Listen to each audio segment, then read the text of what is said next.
अब हामीले चाहिँ पाइभट टेबलको मद्दतले बाइभ्यारिएट फ्रिक्वेन्सी डिस्ट्रिब्युसन हामीले बनाउन सक्छौं। त्यसका लागि पहिला तपाईले चाहिँ डाटा इन्ट्री गर्नु पर्यो, बाइभ्यारिएट डाटा इन्ट्री गरिनु पर्यो। त्यसपछि डाटालाई सिलेक्सन गर्नुपर्छ। त्यसपछि हामीले के गर्ने भन्दाखेरि पाइभट टेबल इन्सर्ट गर्नुपर्छ। इन्सर्ट मेनुमा जानुस्, त्यसपछि पाइभट टेबलमा क्लिक गर्नुस्। त्यसपछि पाइभट टेबल अलरेडी यो हाम्रो टेबल सिलेक्सन अलरेडी भइसकेको छ, रेन्जहरु सिलेक्सन भइसकेको छ। अब नाउ चाहिँ अब कहाँ चाहिँ यसलाई राख्ने भनेर चाहिँ सोधिन्छ। त्यसपछि हामीले चाहिँ एक्जिस्टिङ वर्कशीटमा चाहिँ राख्ने भए त्यसको लोकेसन हामीले दिनुपर्छ र कहाँ हो दी लोकेसन दिने त्यहाँ चाहिँ हामीले लोकेसन यहाँ दिनुपर्छ र देन आफ्टर ओके गर्नुपर्छ र एउटा पाइभट टेबल चाहिँ हाम्रो बन्छ। अब पाइभट टेबल बनिसकेपछि अब बाइभ्यारिएट जुन भेरिएबलहरु छन् त्यो दुईटा भेरिएबल मात्रै, एउटालाई हामीले रोमा राख्नुपर्छ, अर्कोलाई चाहिँ कलममा राख्नुपर्छ। अब हामीले चाहिँ पाइभट टेबल बनाउने भए अब वेट चाहिँ हामीलाई रोमा वेट लाग्छ भए हामीलाई यसलाई वेट सिलेक्सन गर्ने र यसमा चाहिँ वेटलाई चाहिँ हामी लगेर रोमा चाहिँ राख्नुपर्छ।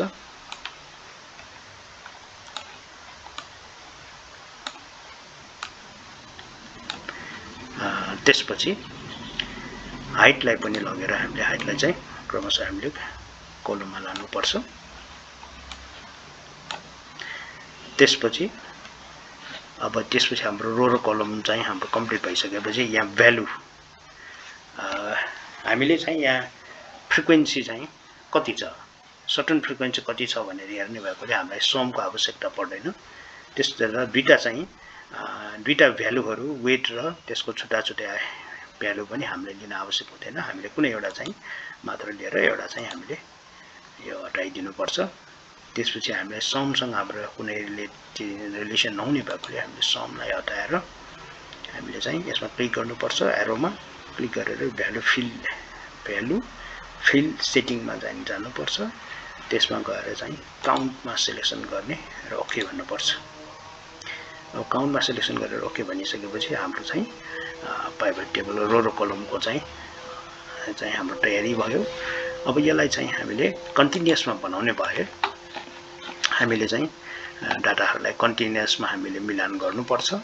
यसका लागि चाहिँ हामीले अब कुनै एउटा हामीले सेलमा क्लिक गरिनुपर्छ। क्लिक गरिसकेपछि हामीले यो चाहिँ रोमा चाहिँ के गर्ने त्यसको ग्रुप सिलेक्सन गर्नुपर्छ।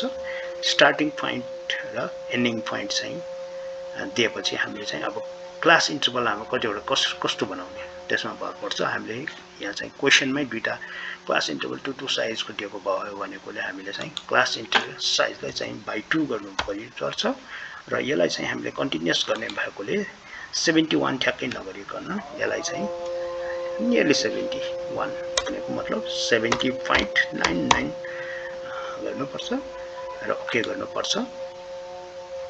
त्यसपछि यसमा चाहिँ हाम्रो 72 भन्दा बेसी भ्यालु पनि यहाँ हाम्रो भएकोले यसलाई चाहिँ अलिकति हामीले फेरि अगेन हामीलाई मिलान गर्नुपर्छ। यसलाई चाहिँ हाम्रो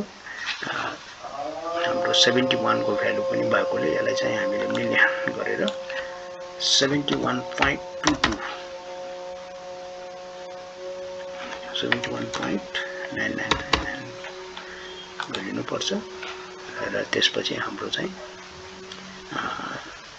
बाइभ्यारिएट फ्रिक्वेन्सी चाहिँ हाम्रो 71 भ्यालु भएकोले हामीले चाहिँ त्यसलाई बनायौं। अब त्यसपछि हाम्रो कलममा हामीले रो लेभल मिलाएपछि कलममा पनि हामीले ग्रुपिङ गरौँ, ग्रुप सिलेक्सन गरौँ। यसमा म्याक्सिमम भ्यालु 154 र मिनिमम भ्यालु 154 म्याक्सिमम 170 भएको र हाम्रो क्लास इन्टरभल चाहिँ हामीले 4 साइज बनाऊ भनेको भएर हामीले चाहिँ यसमा चाहिँ 4 बनाउने र त्यसमा इन्ट्री गरौँ र हाम्रो चाहिँ बाइभ्यारिएट फ्रिक्वेन्सी डिस्ट्रिब्युसनको टेबल चाहिँ तयारी भएको छ। हस्त, धन्यवाद।